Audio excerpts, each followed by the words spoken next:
ناظرین آداب، خیر مقدم ہے آپ کا TAN نیوز چینل میں۔ آئیے نظر ڈالتے ہیں آج کی تازہ ترین خبروں پر۔ اس سال کے ماہ رمضان المبارک میں دوسرے عشرے سے شہر حیدرآباد میں فتنوں اور سازشوں کا گھناؤنا ماحول گردش کر رہا ہے،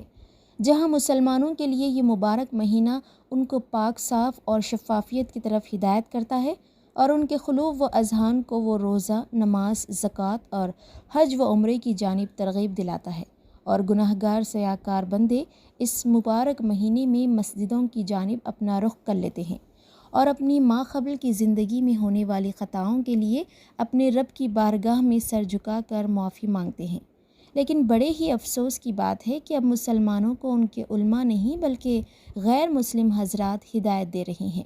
جہاں اس مبارک مہینے کے فضائل اور اس کی برکتیں ہمارے علماء و ائمہ مساجد اور مدارس کے اساتذہ کرام بتاتے ہوئے نہیں تھکتے، تو دوسری جانب یہ مسلم قوم علماء کی بات نہ سن کر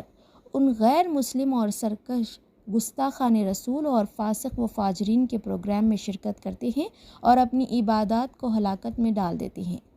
پچھلے کچھ دنوں سے شہر حیدرآباد میں فلمی دنیا کے ستارے اور سوشل میڈیا کے کچھ انفلوئنسر مسلمانوں کے روزے، نماز اور ان کی عبادتوں کو ضائع کرنے کے لیے بے حیائی کا جال بچھا رہے ہیں۔ جگہ بجگہ شادی گھروں اور گراؤنڈز میں کبھی ثانیہ مرزا کی شکل میں تو کبھی روینہ ٹنڈن کی نظر میں، تو وہیں دوسری جانب فتنہ برپا کرنے والے منور فاروقی کی جانب سے منعقد کردار محفل میں ہماری قوم کے مسلمان لڑکے اور لڑکیاں وہاں شرکت کر رہے ہیں، جہاں اللہ تبارک و تعالیٰ نے اس مبارک مہینے کی راتوں کو 1000 راتوں سے افضل کہا ہے، تو وہیں دوسری جانب یہ مسلمان لڑکے اور لڑکیاں ان مبارک راتوں کو بے حیائی اور بے شرمائی کے آنگن میں اپنے نماز، روزوں اور عبادتوں کو ضائع کر رہے ہیں اور ان فلمی ستاروں اور فتنہ انگیز ایکٹرز کے خاطر اپنے ایمان کو خطرے میں ڈال رہے ہیں۔ شہر حیدرآباد کے علماء کا حق بنتا ہے کہ وہ جلد از جلد اس بے حیائی پر فتویٰ جاری کریں تاکہ قوم کے غیر مسلمان اور بہن بیٹیاں اس بے حیائی کے جال سے نکل کر اپنے رب کی جانب دوبارہ رجوع کر لیں۔ بے شک یہ ایک ایسا مبارک مہینہ ہے جس میں اللہ تبارک و تعالیٰ بڑے سے بڑے گناہوں کو معاف کر دیتا ہے، لیکن دوسری جانب اس مبارک مہینے میں چھوٹا گناہ بھی گناہ عظیم کے منزلے میں ہوتا ہے۔ ملک ہند میں مسلمانوں کو دن بدن مشکلات کا سامنا کرنا پڑ رہا ہے۔ ہر جانب وہ پریشانی اور مصائب کے عالم میں گھرے ہوئے نظر آ رہے ہیں۔ اگر ہم غور و فکر کریں تو یہ گمراہیت میں رہنے والے مسلمانوں کی غفلت کا ہی نتیجہ ہے جس میں وہ گرفتار ہو چکے ہیں۔ اللہ تعالیٰ نے ہمیں ہر نعمت سے نوازا۔ اللہ نے ہمیں ماہ رمضان المبارک عطا کیا، اس مہینے میں نازل ہونے والا مقدس قرآن شریف عطا کیا، ہمیں سب سے بہترین امت بنایا، لیکن اس کے باوجود یہ قوم اپنے نبی کی سنتیں بھول کر ان غیر مسلم کافروں اور گستاخان رسول کے نقش قدم پر چل رہی ہیں، جن کا حشر و نشر بھی برا ہے۔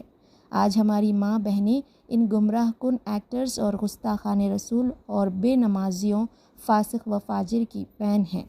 جو صرف ان کو گمراہی کی طرف لے جا سکتے ہیں، اور دوسری جانب ہم اپنے علماء و حفاظ کرام کی تعظیم کو بھول چکے ہیں۔ اللہ تعالیٰ سے دعا ہے کہ اس مبارک مہینے کے صدقے ہم تمام ہی مسلمانوں کے جان و ایمان کی حفاظت فرمائے اور ایسے فتین اور شرانگیز دنیاوی ایکٹرز اور شرپسند لوگوں سے ہماری حفاظت فرمائے۔ تو یہ راتیں ہماری خراب کرنے کا یہ بھی ایک ذریعہ بن گیا ہے۔ ہم اگر ان شادی خانوں کی طرف رخ نہیں کرتے، ہم اگر ان جو ہے شاپنگ ایکسپو کی طرف نہیں جاتے، ان کی مجال تھی، ہم اگر خریداری نہیں کرتے تو کیا ان کی مجال تھی کہ ایسے رمضان کے مبارک مہینے میں مسلمانوں کی عبادتوں کو فنا برباد کرنے کے لیے آج یہ معاملے طے کرتے ہیں؟ ہماری بھی غلطی ہے، ہم نے ایسی چیزوں کو آباد کر دیا۔ رات کے قیام اللیل کا وقت ہے، رات میں اللہ کو یاد کرنے کا وقت ہے، جہنم سے خلاصی کا عشرہ چل رہا ہے، اور اس عشرے کے اندر لوگ جو ہے وہاں جا کر جو ہے فلمی لوگوں کو دیکھنے کے لیے یہ تصور کر رہے ہیں کہ بھئی ہم نے جو کچھ پڑھ لیا اب تو ہم کو انجوائمنٹ کرنا ہے، یہ تصور کرتے ہوئے بچے بچیاں وہاں پر جا رہے ہیں۔ کتنی بری بات ہے، کتنا بڑا اللہ تبارک و تعالیٰ کی قہر کو دعوت دینا ہے، اور کیوں اپنے اوقات کو ضائع کر رہے ہیں؟ کل اللہ ہم سے اگر پوچھے گا کہ لوگوں میں نے تم کو صحت دی، میں نے تم کو دولت دی، میں نے تم کو عمر دی، کہاں کہاں لگائے؟ تو فرشتے یہ بھی لکھ دیں گے یا اللہ رمضان کا مبارک مہینہ تھا، اس مہینے میں آخری عشرہ چل رہا تھا، اور آخری عشرے کے اندر تیرا یہ بندہ ایسے مقامات پہ جا کے وقت کو ضائع کیا جہاں پر جو ہے تیرا غضب نازل ہو گیا۔ احب البلاد الى اللہ مساجدها، آقا دو جہاں صلی اللہ علیہ وسلم نے ارشاد فرمایا، اللہ تبارک و تعالیٰ کو زمین کے خطوں میں، حصوں میں، جگہ میں اگر کوئی جگہ پسند ہے تو وہ فرمایا گیا اللہ کی عبادت گاہیں ہیں، اللہ کی مسجدیں ہیں۔ وَأَبْغَضَ الْبِلَادِ إِلَى اللَّهِ أَسْوَاقُهَا، اور اگر اللہ تبارک و تعالیٰ کو اگر کوئی جگہ ناپسند ہے تو فرمایا گیا وہ بازار ہے، تو آج بازاروں کو آباد کیا جا رہا ہے، اللہ کے گھروں کو ویران کر دیا جا رہا ہے۔ 3 دن کی تراویح، 5 دن کی تراویح، 10 دن کی تراویح شروع تو اس لیے کیا گیا تھا تاکہ لوگ جو ہے قرآن کو زیادہ پڑھ سکیں، زیادہ سمجھ سکیں، قرآن کے معنی و مفہوم کو سمجھ سکیں، اور رمضان کا مہینہ قرآن کے نازل ہونے کا مہینہ ہے، تو ان لوگوں کے لیے بعض لوگوں نے پھر بہانے تلاش کر لیے، ہم کو ملازمت میں وقت نہیں ملتا، ہمارے لیے کچھ انتظام کر دیجئے، ان کے لیے جو ہے 10 دن کا انتظام کیا گیا۔ پھر اس کے بعد تاجر حضرات آ گئے، ہم جو ہے کمانے پہ نکلتے ہیں، سال میں 1 مرتبہ کمائی ہوتی ہے، پھر ان کا بہانہ بھی قبول کر لیا گیا، 6 دن کا انتظام کر دیا گیا۔ 6 دن کے بعد پھر چند لوگ جو ہے پھر بہانہ لے کر آ گئے علماء کے پاس کہ بھئی قرآن ہم بھی سننے سے آج جو ہے قاصر ہو جائیں گے، ہمارے لیے کچھ انتظام کر دیجئے، تو پھر جو ہے ان کے لیے 3 دن کا انتظام کیا گیا، یہاں تک نوبت آ گئی کہ 1 دن کا قرآن پہ رکھ دیا گیا۔